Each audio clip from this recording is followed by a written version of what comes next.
Good morning students. आज हम लोग नेक्स्ट एक्सरसाइज जो है हमारा क्या है 11.2 पढ़ेंगे। उससे पहले थोड़ा सा जो 11.2 में पढ़ना है उसमें क्या है, एरिया ऑफ पैरेललोग्राम और एरिया ऑफ ट्रायंगल पढ़ना है।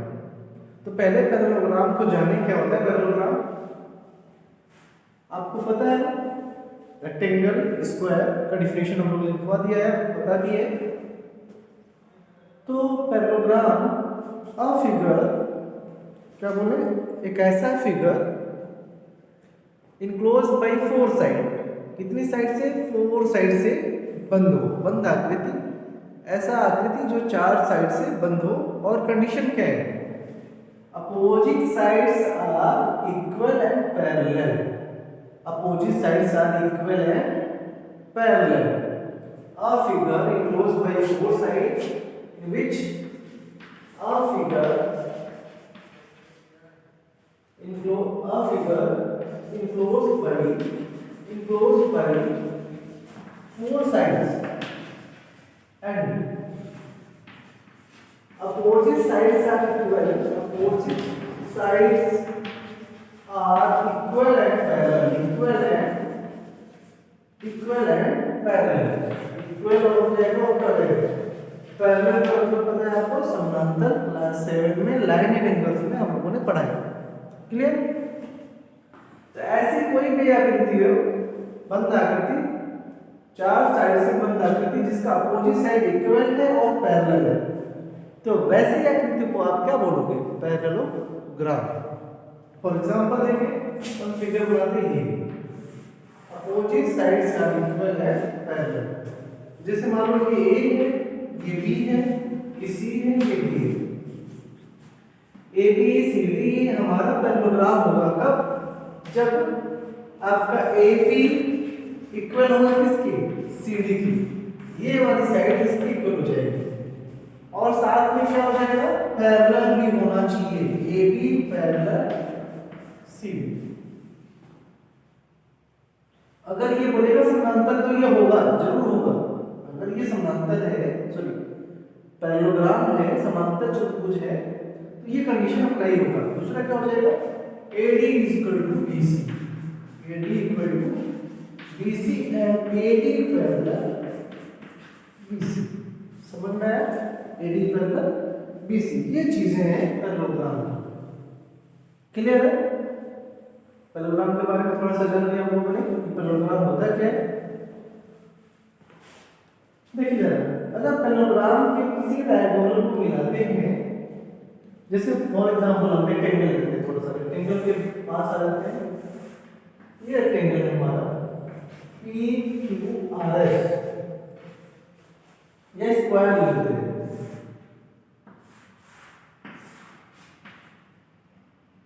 EFGH, ये हमारा स्क्वायर है।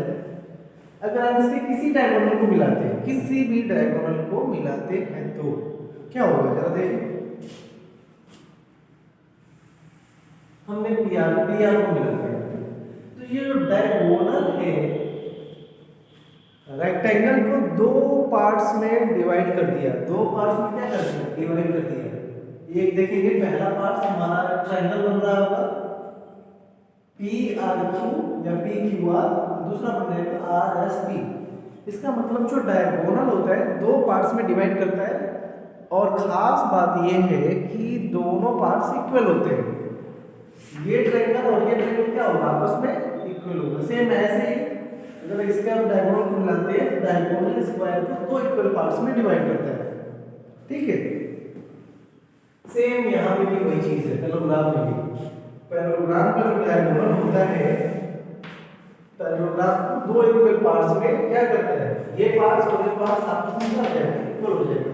पहले तो दो ट्रायंगल में डिवाइड हुआ, दोनों ट्रायंगल आपस में क्या होते हैं, इक्वल होते हैं। क्लियर? तो ये है पैरेललोग्राम का डेफिनेशन और थोड़ी सी उसके बारे में जानकारी। अभी पैरेललोग्राम का हमें क्या निकालना है, पेरीमीटर और उसका एरिया। तो देखिए जरा, पैरेललोग्राम का पेरीमीटर क्या होगा, पैरेललोग्राम लाइन सेगमेंट से बना हुआ है, तो चारों साइड का सम क्या हो जाएगा, इसका पेरीमीटर हो जाएगा। अब इसके अपोजिट साइड इक्वल होता है और सेम चीज रेक्टेंगल में भी होता है। अपोजिट साइड क्या होता है? इक्वल होता है। तो पेरीमीटर क्या हो जाएगा इसमें?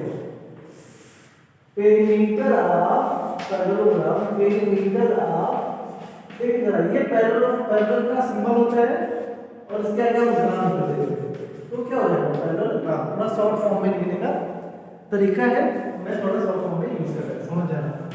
क्या हो जाएगा? पैरेललोग्राम इक्वल टू क्या हो जाएगा? ऑल साइड्स का सम AB plus BC plus CD plus D, चूंकि अपोजिट साइड इक्वल है तो क्या हो जाएगा? चारों साइड को ऐड कर दो, सिंपल सा फार्मूला, आपका आंसर आ जाएगा। अदरवाइज जो रेक्टेंगल का फार्मूला होता है सेम वही चीज है, ये और ये दो बार हो गया और ये और दो बार हो गया तो लेंथ और ये ब्रेड्थ दो बार हो गया तो हो गया 2 bracket L plus B। Clear है? जो रेक्टेंगल का होता है वही चीज है। और ये तो चारों साइड को सम कर दो, ऑल फोर साइड को ऐड कर देंगे। अब एरिया पैरेललोग्राम करना है, ठीक है?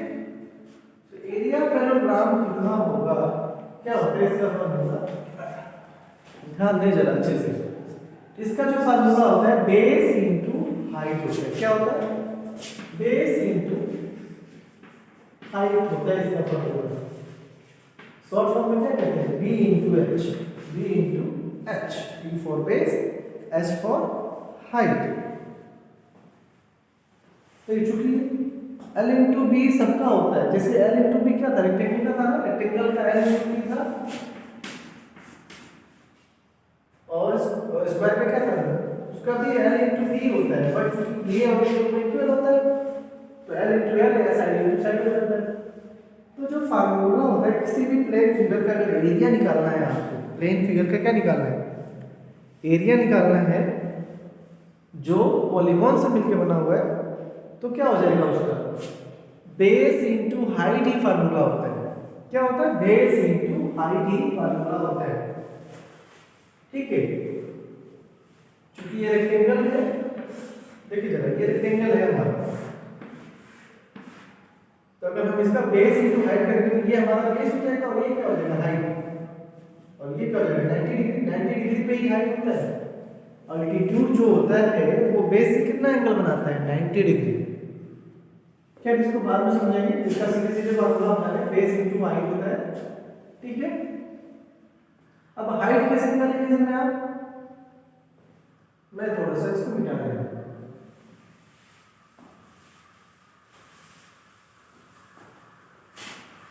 ये हमारा पैरेललोग्राम, ठीक है? अगर आप इसको बेस मानोगे, सपोज मान लीजिए ये वाला बेस है ABCD, अगर ये बेस है आपका तो हाइट कौन सा होगा? इसी बेस पर अपोजिट पॉइंट से इसके सामने जो पॉइंट है तो कौन सा पॉइंट होगा? ये वाला D। यहां से परपेंडिकुलर लाइन, ऐसी लाइन जो 90 डिग्री बनाती है यहां से, ये इसका क्या हो जाएगा? हाइट हो जाएगा। ये क्या हो जाएगा? इसका बेस, और ये इसका क्या हो जाएगा? हाइट, ठीक है? अगर आप ये बेस लेते हैं, अगर AB को बेस लेते हैं, हाइट क्या होगा हमारा? ये DE हो जाएगा, ठीक है? जरा देखिए फिर से, ABCD, अगर आप BC को बेस लेते हैं, ये वाली साइड आप बेस लेंगे, ध्यान देना है, वैरायटी होगा क्वेश्चन में, कंफ्यूजन नहीं होगा। अगर ये बेस है तो हाइट ये हो जाएगा, अगर ये बेस लेते हैं आप तो हाइट कौन सा होगा? बोलो कौन सा होगा? यहां से है, समझ में आया क्या? ठीक है, क्लियर?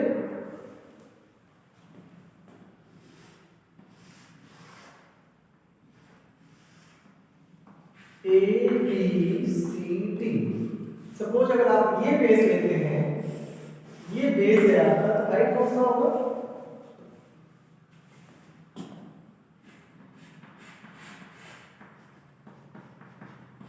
ये हाइट होगा, ठीक है। वैसे अगर ये बेस लेंगे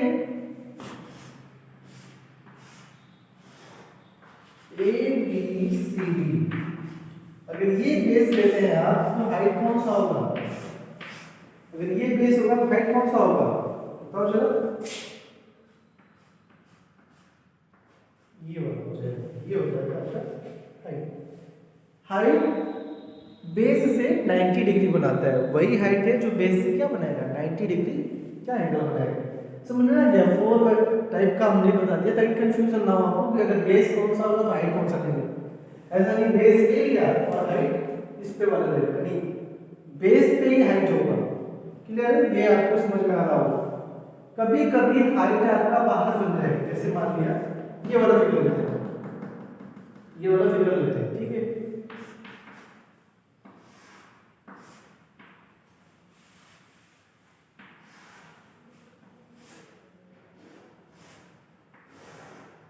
ये हुआ ए, ये हुआ बी, ये हुआ सी, ये हुआ डी। अगर आपने ये बेस लिया,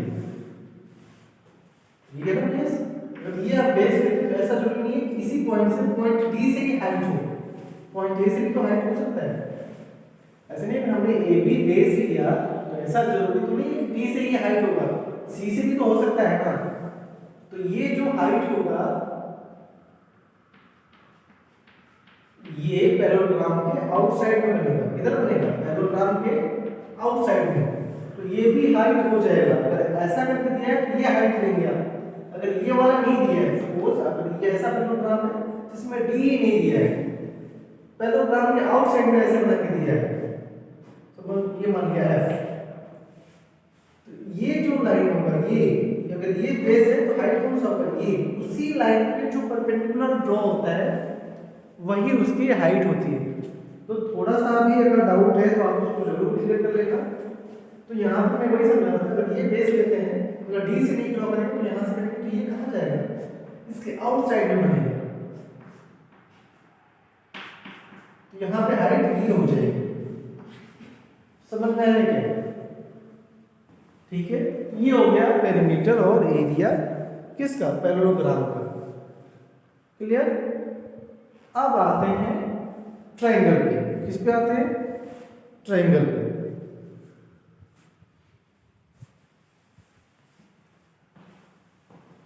ट्रायंगल का डेफिनेशन आपको पता है, बताने की जरूरत नहीं है। Triangle a figure enclosed by 3 side, कितनी साइड से? 3 साइड से बस आकृति को क्या कहते हैं? ट्रायंगल कहते हैं। ट्रायंगल का टाइप आपको बता दिया गया है पहले ही, है ना। ट्रायंगल के टाइप टोटल कितने टाइप होते हैं? पहले 2 टाइप्स होते हैं, पहला on the basis of side, दूसरा on the basis of angle, और दोनों के 3 यानी टोटल 6 टाइप होते हैं। उसको नहीं पढ़ना, हम ये देखिए ट्रायंगल। ट्रायंगल का फिगर डेफिनेशन याद है, a figure enclosed by 3 side known as a triangle. ये एबीसी का हमारा ट्रायंगल है, ठीक है। अब इसका पेरीमीटर क्या होगा? कोई भी फिगर अगर लाइन सेगमेंट से बना हुआ है तो उसका पेरीमीटर निकालना है तो जितने भी साइड है उनको सम कर देना है, बस यही होता है पेरीमीटर। ठीक है, तो क्या हो जाएगा? A B plus B C plus C, तीनों साइड का सम इसका क्या हो जाएगा? पेरीमीटर हो जाएगा। अब area of triangle, area of triangle क्या होगा? इसका जो फार्मूला होता है half into base into height होता है, half into base into height. ये कैसे आया जरा देखें। अभी हमने बताया था जो पैरेललोग्राम होता है उसका अगर डायगोनल आप मिलाते हैं तो 2 इक्वल पार्ट्स में क्या करता है? वो डिवाइड कर देता है। 2 इक्वल पार्ट्स में क्या करता है? डिवाइड करता है, और दोनों पार्ट्स क्या होते हैं? ट्रायंगल होते हैं। तो किसी एक ट्रायंगल का एरिया निकालना है तो क्या करेंगे? हाफ कर देंगे। किसका हाफ? पैरेललोग्राम के एरिया का हाफ। अगर इसका एरिया निकालना है तो क्या करेंगे? पैरेललोग्राम का एरिया क्या होता है? बेस इनटू हाइट, और चूंकि एक पार्ट निकालना है उसका हाफ, क्योंकि 2 इक्वल पार्ट्स में डिवाइड करते हैं तो वही b into h divided by 2, तो वही हो जाता है half into base into height. समझ में आया क्या? चलिए और आप जानिए जरा कि अगर दो ट्रायंगल कंग्रुएंट है, ध्यान दे रहे कंग्रुएंसी पढ़ लिया आपने, अगर दो ट्रायंगल कंग्रुएंट है तो इनका जो एरिया होगा इक्वल होगा। क्या होगा? Area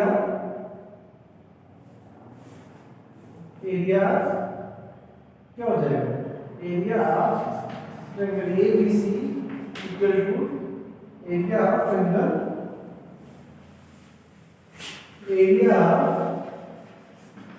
ABC equal to area of triangle TEF। ये होगा जब अगर ये दोनों ट्रायंगल कंग्रुएंट है तो उनका एरिया भी इक्वल होगा।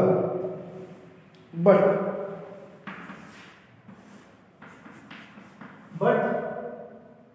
अगर एरिया इक्वल है, area of triangle ABC equal to area of triangle DEF, तो it is not necessary to be congruent both triangle. ये जरूरी नहीं है कि ये दोनों ट्रायंगल क्या हो, कंग्रुएंट हो। नो, कोई जरूरी नहीं है ना, हो सकता है, नहीं हो सकता है। इसका मतलब हो भी सकता है नहीं। तो ऐसा जरूरी नहीं है कि दोनों ट्रायंगल क्या होगा, कंग्रुएंट होगा। अगर दोनों ट्रायंगल कंग्रुएंट है, इतना थोड़ा ध्यान रखना है, अगर दोनों ट्रायंगल कंग्रुएंट है तो एरिया इक्वल होगा। अगर एरिया इक्वल है दो ट्रायंगल का तो ये जरूरी नहीं है कि दोनों ट्रायंगल कंग्रुएंट होगा, हो भी सकता है, नहीं भी हो सकता है।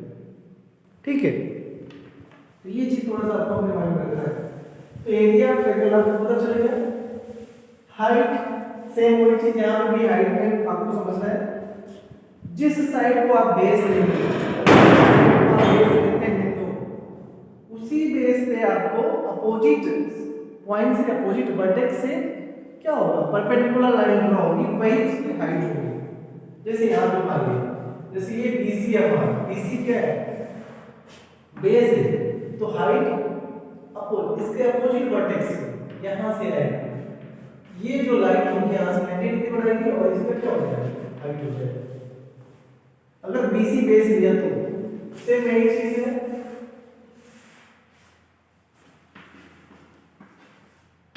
अगर आपने CA को बेस लिया, ये बेस लिया, तो हाइट कौन सा है, यहां से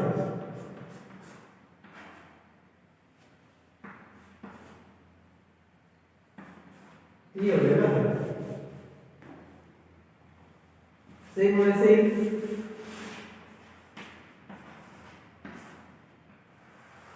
अगर ये बेस है तो हाइट कहां से आएगा, यहां से आएगा, ये हाइट हो जाएगी। समझ में आया? अगर जिस साइड को आप बेस लेते हैं तो उसी साइड पर अपोजिट वर्टेक्स से परपेंडिकुलर लाइन ड्रा होती है, उसी लाइन को हम कहते हैं, लाइन सेगमेंट को कहते हैं हाइट। क्लियर? वो 90 डिग्री बनाएगा आपका। तो अगर बुक में अगर ऐसा दिया है क्वेश्चन तो आप कंफ्यूज नहीं होना। क्लियर है? तो अब आप एक्सरसाइज 11.2 देखें।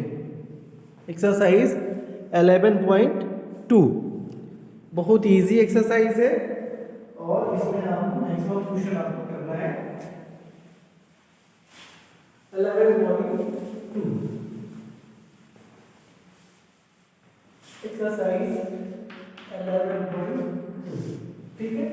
क्वेश्चन नंबर 1 देखिए जरा आप, इसमें मैक्सिमम क्वेश्चन आपको करने हैं, मैं थोड़ा सा करके आपको बताएगा, आप बाकी करेंगे। क्वेश्चन नंबर 1 फर्स्ट पार्ट देखिए, ए का कितना है, ये दिया हुआ है,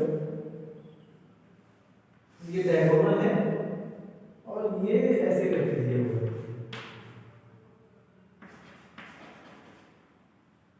और ये दिया है, यानी ये बेस है और इसी बेस पे ये क्या हो जाएगा, 90 डिग्री बना रहा है ना, ये क्या हो जाएगा, इसका हाइट हो जाएगा, ये बेस हो जाएगा और ये क्या हो जाएगा, हाइट हो जाएगा। तो एरिया पैरेललोग्राम क्या होगा, एरिया दिए रखा है समांतर चतुर्भुज है, area parallelogram is equal to क्या होगा, base into height. Base is 7 centimetre और हाइट कितना है 4 centimetre is equal to 7 into 4 28 और सेंटीमीटर सेंटीमीटर क्या होगा, सेंटीमीटर स्क्वायर। ये इसका आंसर हो जाएगा। तो ऐसे ही कितने पार्ट्स हैं आप इसको कर लेंगे। सेम ऐसे क्वेश्चन नंबर 2 में है। क्वेश्चन नंबर 2 देखिएगा, ए पार्ट कर हो गया, क्वेश्चन नंबर ए पार्ट हम सी पार्ट कर रहे हैं। देखिए सी पार्ट, सी पार्ट क्या है, ये ऐसे बना हुआ 4 सेंटीमीटर और 3 सेंटीमीटर। अगर आप अच्छे देखें तो ये कौन सा ट्रायंगल है, आपका राइट एंगल ट्रायंगल है। राइट एंगल का जिसमें आप बेस लेते हैं ये क्या हो जाएगा, हाइट। क्यों, क्योंकि ये तो 90 डिग्री बना रहा है, ठीक है। तो ये क्या हो जाएगा, area of triangle is equal to half into base into height. तो हाफ बेस अगर 3 सेंटीमीटर लेते हैं तो क्या हो जाएगा 3 सेंटीमीटर, हाइट 4 सेंटीमीटर हो जाएगा। कट करना चाहिए तो 1 2 4 क्या हो जाएगा 3 centimetre into 2 centimetre is equal to 3 into 2 6 centimetre square. क्या हमारा आंसर हो जाएगा। तो आप सारे क्वेश्चन कर सकते हैं। क्वेश्चन नंबर 3 भी आपको करना है। क्वेश्चन नंबर 3 में एरिया दिया हुआ है। क्वेश्चन नंबर 3 और 4 आपको करना है। क्वेश्चन नंबर 3 और 4 जो है थोड़ा सा करके आपको बता देता है आप कैसे करेंगे। टेबल तो रहेगा ही बट आपको सॉल्व करना है कॉपी से, पूरे कॉपी में सॉल्व करके फिर आप टेबल फिल करोगे, ठीक है। क्वेश्चन नंबर 3 देखिए, क्वेश्चन नंबर 3 दिया है आधार बेस दिया है 20 सेंटीमीटर, हाइट नहीं दिया हुआ है, हाइट निकालना है आपको, और क्या दिया हुआ है एरिया दिया हुआ है। किसका, एरिया ऑफ पैरेललोग्राम कितना है 246 सेंटीमीटर स्क्वायर। हमें हाइट निकालनी है। तो आपको पता है ना एरिया पैरेललोग्राम क्या होता है, एरिया पैरेललोग्राम क्या होता है, लिखेंगे solve. Area parallelogram is equal to base into height होता है। तो एरिया पैरेललोग्राम कितना है 246 सेंटीमीटर स्क्वायर, बेस कितना दिया है 20 सेंटीमीटर और हाइट नहीं दिया है, यही निकालना है। तो लीनियर इक्वेशन, सिंपल इक्वेशन पता है आपको, हमें हाइट निकालना है, हाइट यही रहेगा, ये तो ट्रांसफर कर जाएगा 46 सेंटीमीटर स्क्वायर और ये हो जाएगा 20 सेंटीमीटर। क्योंकि सेंटीमीटर 2 सेंटीमीटर 1 सेंटीमीटर पर जाएगा।